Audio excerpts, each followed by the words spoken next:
F'dan tmiem il-ġimgħa l-Fakultà tal-Inġinerija fl-Università ta' Malta organizzat żewġ Open Days għal pubbliku fejn l-istudenti li nsabu fl-aħħar stadji tal-lawrja tagħhom tal-inġinerija urew il-proġetti finali tagħhom. Fir-raba' sena tagħhom l-istudenti tal-inġinerija huma meħtieġa jaħdmu fuq teżi prattika biex juru dak li talmu matul il-kors u mbagħad jippreżentaw dak ix-xogħol lill-eżaminaturi esterni f'viva. Il-wirja tal-Fakultà tal-Inġinerija sservi bħala opportunità addizzjonali għall-istudenti biex jippreżentaw dak kollu li kienu qed jaħdmu għalih matul l-aħħar 4 snin lill-pubbliku ġenerali.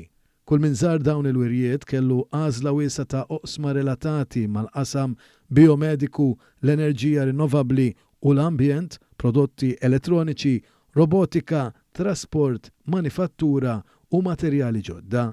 Barra dan il-fakultà torganizza sessjoni mirata għal bniet interessati li jissieħbu fil-professjoni tal-inġinerija fejn jistgħu jitkellmu informalment ma' professjonisti nisa fl-inġinerija u l-STEM f'livelli differenti.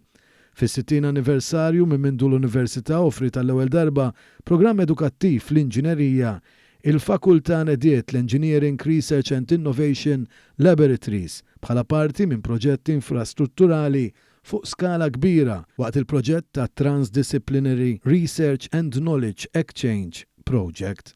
Dawn il-faċilitajiet avvanzati jkunu jistgħu jintużaw minn aktar minn 350 student f'livelli ta' undergraduate, postgraduate u dottorat li kultivaw art fertili għal bidu ta' aktar proġetti inventivi.